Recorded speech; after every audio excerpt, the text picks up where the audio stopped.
పేల్చిందని చెప్పాలి. గడిచిన 3 వారాల్లో 4 సార్లు కూడా ఇటు పెట్రోల్ డీజిల్ రేట్లను పెంచి మొత్తంగా ₹8 వరకు కూడా ఈ పెట్రోల్ డీజిల్ రేట్లు చేరుకునే పెరిగిన ధరలు. సో ఓవరాల్ గా సిచ్యువేషన్ ఏ విధంగా ఉందో మా ప్రతినిధి గోపినాథ్ లైవ్ లో అందిస్తారు. సో గోపినాథ్, ఇటు కేంద్రం మరోసారి కూడా పెట్రోల్ డీజిల్ రేట్లు పెంచింది. ఇప్పుడు మొత్తంగా ఇప్పటికే మన విశాఖపట్నం, విజయవాడలో కూడా చూసుకుంటే ₹116, ₹118 పెట్రోల్ వరకు రేట్లు పెరిగినాయి. ఇంత రేట్లు పెరుగుతున్నా సరే ఎందుకు ఇటు రాష్ట్ర ప్రభుత్వాలు తమకు ఉన్నటువంటి వ్యాట్లను తగ్గించుకోవటం లేదు? సామాన్యుడిపై పడుతున్న భారాన్ని ఎందుకు చూసి చూడనట్లుగా వదిలేస్తున్నాయి అనుకోవాలి? సుధా, మొత్తం మీద అంటే మరోసారి పెట్రోల్ ధరలు, డీజిల్ ధరలు పెరిగిన నేపథ్యంలో ఎక్కడ చూసినా కూడా ప్రజల నుంచి కూడా తీవ్రమైనటువంటి వ్యతిరేకత వస్తూ ఉంది. కేంద్రం ఏం చెప్తుందిరా అంటే తమకు సంబంధం లేదు, చమురు సంస్థలు ఈ రకంగా పెట్రోల్ డీజిల్ ధరలు అంతర్జాతీయ మార్కెట్కి తగ్గట్టుగా పెంచుతున్నారు అంతే తప్ప తమకు సంబంధం లేదనేటటువంటి ప్రయత్నాలు అయితే కేంద్రం చెప్తుంటే రాష్ట్రాలు తగ్గించుకోవచ్చు కదా అనేటటువంటి అభిప్రాయం కూడా వాళ్ళు చెప్తున్నారు. సో రాష్ట్రాలకు సంబంధించి మాత్రం వ్యాట్ ధరలు ఎక్కడా కూడా తగ్గించడం లేదు. ఆ ప్రభావం సామాన్యులపైన తీవ్రంగా పడిందని మనం చెప్పుకోవచ్చు. అయితే ఇవాళ మరోసారి 4వసారి పెట్రోల్ డీజిల్ ధరలు పెరిగిన నేపథ్యంలో ప్రజల నుంచి కూడా తీవ్రమైనటువంటి వ్యతిరేకత వస్తుంది. అయితే ప్రస్తుతానికి తిరుపతిలో ఒకసారి కానీ మనం చూస్తున్నట్లయితే కానీ, ఎందుకంటే తిరుపతి అనగానే ప్రతినిత్యం కూడా 1,00,000 మంది భక్తులు వస్తూ ఉంటారు, తిరుపతికి రాకపోకలు సాగిస్తూ ఉంటారు. మరోవైపు ఇక్కడ స్థానికంగా ఉన్నటువంటి వాళ్ళు కావచ్చు, అదే వ్యాపారాల నిమిత్తం ఇతర ప్రాంతాల నుంచి, ఎందుకంటే మనకి తమిళనాడు నుంచి కూడా ఇక్కడికి పెద్ద ఎత్తున వ్యాపార లావాదేవీల కోసం ఇక్కడికి వస్తూ ఉంటారు స్థానిక ప్రజలు. ఇట్లా అన్ని రకాలుగా చూసుకుంటే గాన పెట్రోల్ డీజిల్ ధరలకు సంబంధించి ఇవాళ ₹118 వరకు ఉంది. అంటే సాధారణ పెట్రోల్.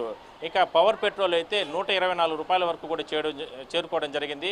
సాధారణ పెట్రోల్ 117.88 అంటే ఈ వారంలోనే, ఈ 10 రోజుల్లోనే 4 దఫాలు పెట్రోల్ డీజిల్ ధరలు పెరగడం జరిగింది.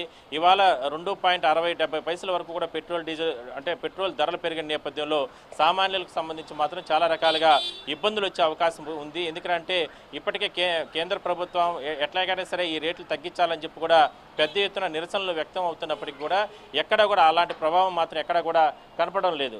ఏం చేస్తుంటారు? ముఖ్యంగా ఒకసారి స్థానికులను మనం ఇక్కడ మాట్లాడించే ప్రయత్నం చేద్దాం. పెట్రోల్ డీజిల్కి సంబంధించి విపరీతమైనటువంటి రేట్లు పెరుగుతున్నాయి.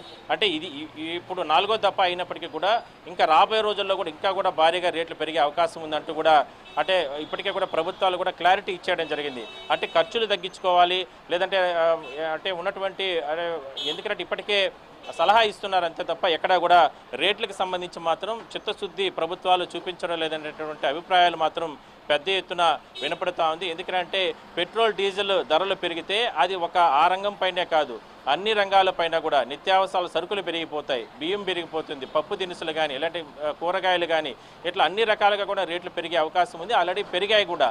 సో దీన్ని కంట్రోల్ చేయాలంటే పూర్తి స్థాయిలో మాత్రం ప్రజలకు సంబంధించి మాత్రం అంటే ప్రభుత్వాలు చొరవ చూపాల్సిన అవసరం అయితే ఉంటుంది.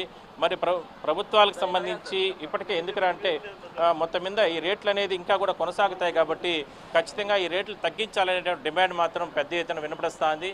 సో ఇలాంటి ఆ ప్రభావం మాత్రం తిరుపతిలో చాలా తీవ్రంగా ఉంది. చాలా మంది దీన్ని వ్యతిరేకిస్తున్నారు. Sudha. Right Gopinath, thank you. ఇవి ఇప్పటివరకు updates. Keep watching I News. మీతో